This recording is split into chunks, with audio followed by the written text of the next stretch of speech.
मैं इस वीडियो में आपको एक यंत्र कवच उपाय निदान जो भी कह लीजिए मैं बताने जा रहा हूँ।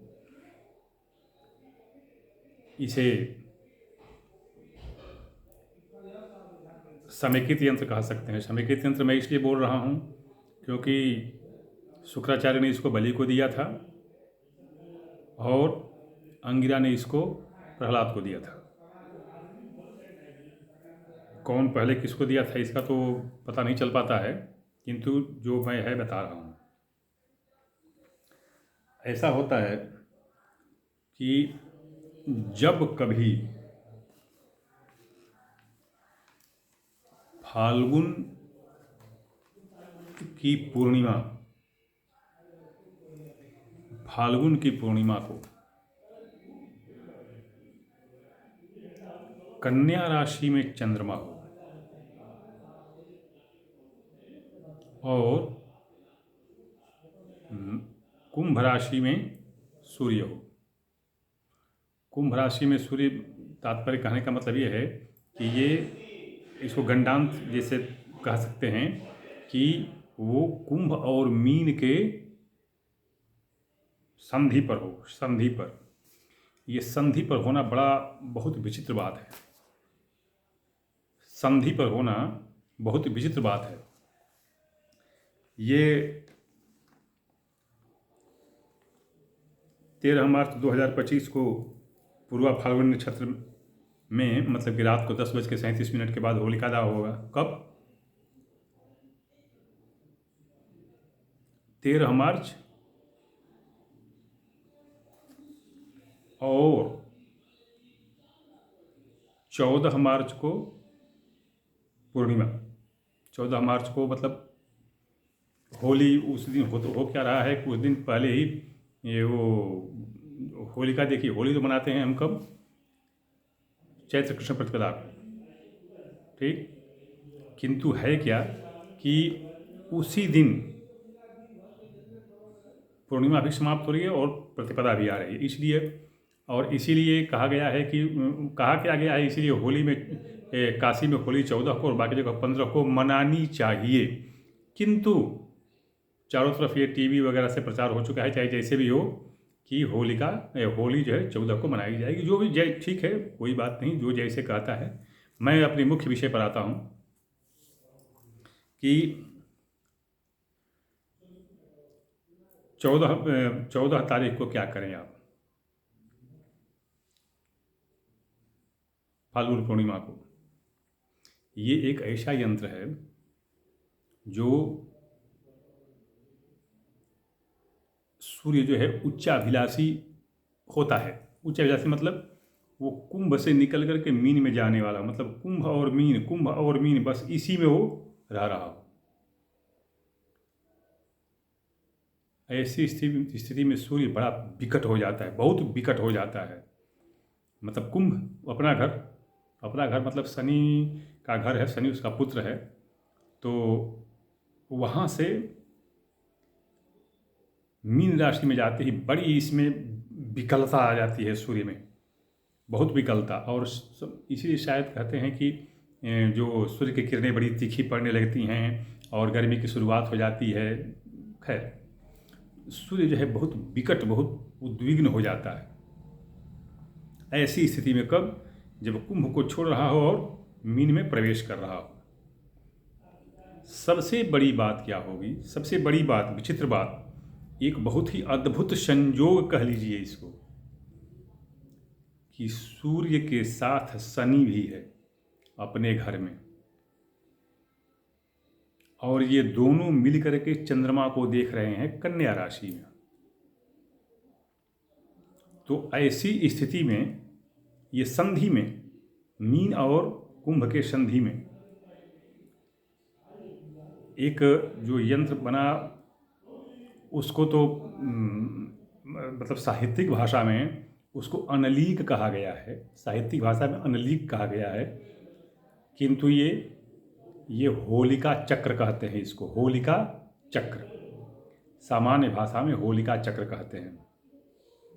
ये होलिका चक्र जो क्या होता है, ये एक तांत्रिक या यांत्रिक यंत्र, जो भी कह लें, ये लगभग उस पिछले वर्ष में जो जो उपद्रव हुए हैं किसी भी व्यक्ति के साथ, ग्रहों के कारण, नक्षत्रों के कारण, जादू टोना या जो भी पिशाच बैताल भूत जो भी हो, उनको ये रोकते हुए अगले वर्ष तक भी या आगे तक भी ये एक तरह का कवच, रक्षा कवच बनाता है। मैं ये कथा तो बड़ी लंबी हो जाएगी, ये बाली को कैसे शुक्राचार्य ने और ये अंगिरा ने दिया था प्रहलाद को, कथा लंबी हो जाएगी, लेकिन इस तरह से है। इसको करना क्या है मैं बताऊंगा आपको, कैसे बनाएंगे इसको। पहली बात तो ये कि तांबा, लोहा और पारा, इन तीनों को कहीं जो जो धातु का काम करते हैं, बराबर बराबर भाग में लेकर के पिघला करके और इसको ठोस बनवा लीजिए। और छोटा ही कीजिए भरसक, क्योंकि बड़ा हो जाने पर बड़ा गड़बड़ हो जाएगा। छोटा ही कीजिए और छोटा करने से थोड़ा सस्ता भी रहेगा, क्योंकि पारा बड़ा महंगा है, तो छोटा ही कीजिए। ठोस एक अपना वो गुटिका बनवा लीजिए, कुछ भी बनवा लीजिए, उसका जो भी हो बनवा लीजिए। उसको क्या कीजिए, जैसे 13 मार्च को आपने होलिका दहन कर दिया, 14 मार्च को रात में सूर्यास्त के 2.5 घंटे बाद, भले 3 घंटे हो जाए, मतलब कम से कम 2.5 घंटे बाद क्या करें कि सेमल, सेमल जानते हैं, सेमल का पेड़, सेमल, मेहंदी और अपामार्गा। अपामार्गा हम तो हिंदी में उसको तितलिया कहते हैं, अब आप लोग क्या कहते हैं, अपामार्गा तितली भी कहते हैं। तो ये तीनों की सूखी लकड़ी ले लें, तीनों की सूखी लकड़ी थोड़ी ज़्यादा ही ले लें। भूमि को लीप पोत करके अच्छी तरह से, और उस पर नीचे भूमि पर लीप पोत के बढ़िया से उसके ऊपर रेत रख करके, देखिए धातु या वो हवन का जो बनाते हैं लोहे का और रोटियाँ का, वो सब प्रयोग नहीं होता है। नीचे रेत रखें, रेत पर ये लकड़ियों को अच्छी तरह सजा लें हवन जैसा। उसमें होलिका दहन की राख, ठंडी पड़ी हुई राख में से थोड़ा पहले से निकाल के रखिए और उसमें डाल दीजिए, हवन के उसमें। उसके बाद उसमें आग लगाइए कपूर से। मंत्र क्या होगा, उसमें आग लगा, जैसे कपूर में आग लगा लीजिए, चम्मच में ले लीजिए, चाहे किसी चीज़ में ले लीजिए। चम्मच में तो ठीक नहीं है, चम्मच में अगर तांबे का हो तो कोई बात नहीं है, लेकिन आजकल स्टील का चम्मच चलता है तो वो तो ठीक नहीं मानूंगा। उसे तो बेहतर है कि अपना पत्ते पर रख लीजिए, आम के पत्ते पर कपूर को, और उसमें आग लगाइए और मंत्र पढ़िए।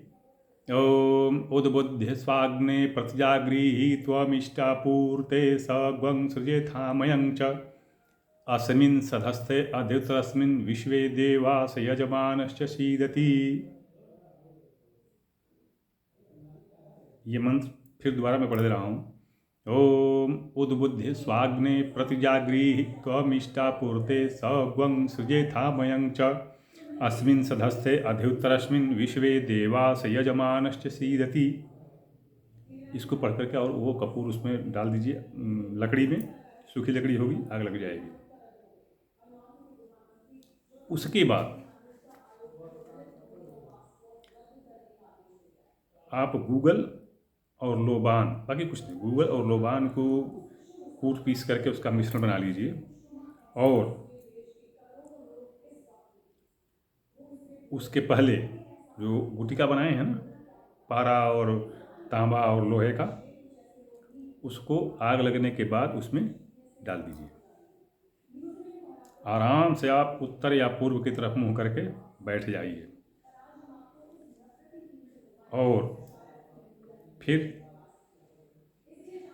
हवन जो आप बताया ना कि गूगल और लोबान रख लीजिए, थोड़ा थोड़ा करके धीरे धीरे ये मंत्र पढ़ते हुए उसमें 108 बार डालिए, हवन या आहुति जो भी कह सकते हैं उसको डालिए। क्या चीज़?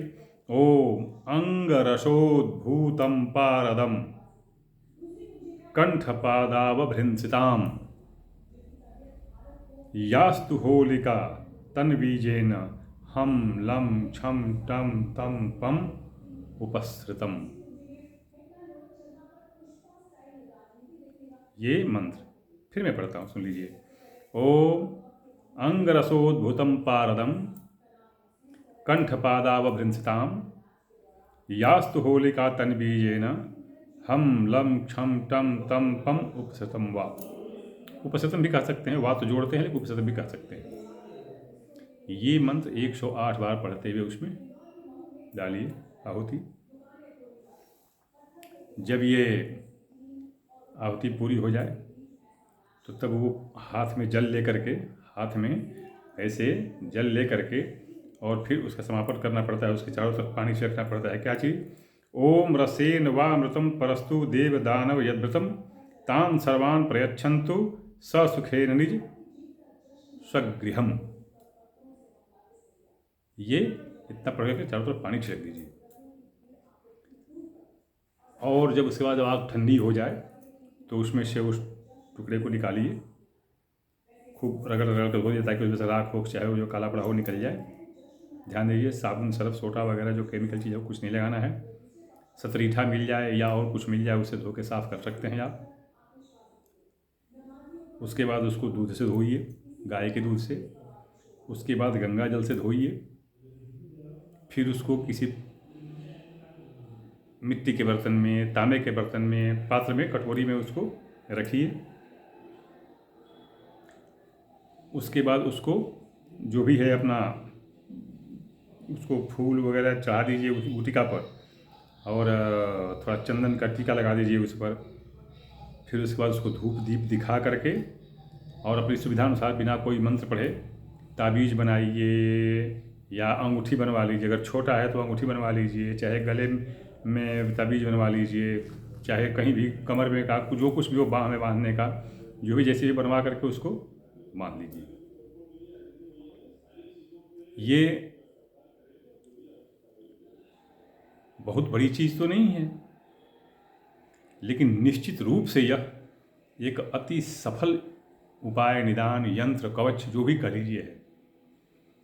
ध्यान दीजिएगा, इस बार ये ऐसा है ना, ये सूल योग में बन रहा है। ये सूल योग में बन रहा है और मीन संक्रांति में बन रहा है, जब कुंभ से मीन में जा रहा है। मतलब ये अवसर ऐसा, ये जो यंत्र है ये इसी में बनता ही है। ये नहीं हो कि चंद्रमा किसी और राशि में होगा तो, चाहे सूर्य जो है मीन राशि में आ गया हो और तो नहीं, ये नहीं हो पाएगा। मान लीजिए सूर्य मीन राशि में आ गया और चंद्रमा तुला राशि में है तो ये नहीं हो पाएगा। ये इसका पुनीत मतलब सबसे जो है ना सटीक मुहूर्त है और इसी में ये बनता है। एक बात और ध्यान बता दूं कि इसको धारण करने के बाद 1 हफ्ते तक हो सकता है कि मन में उचाट, परेशानी, हो सकता है सिर दर्द या ऐसे कुछ कष्ट वगैरह का अनुभव 1 सप्ताह तक हो सकता है। होगा ये कोई आवश्यक नहीं है, हो सकता है, किंतु इससे परेशान न हों। 1 सप्ताह बाद ये स्वतः ही समाप्त हो जाएगा। ये जैसे कहते हैं अंग्रेजी में, जैसे सर्किट बन जाना। जब एक बार सर्किट बना लेगा तो फिर उसके बाद सारी परेशानी अपने आप दूर हो जाएगी। तो इसे आप कीजिए। यदि इसके बारे में आपको कोई समस्या उत्पन्न होती है तो आप हमसे अपने मेरे व्हाट्सएप नंबर 9889649352 पर भेज सकते हैं। चूँकि समय बहुत कम है इसलिए मैं इसका तत्काल उत्तर दे दूंगा। आज 10 तारीख हो गई, 11, 12, 13, 14 ये, तो इसमें मैं आपको उत्तर दे दूंगा। वीडियो मैं यहीं पर समाप्त कर रहा हूँ। अगली वीडियो देखिए, किसी अगले विषय के साथ प्रस्तुत होऊंगा।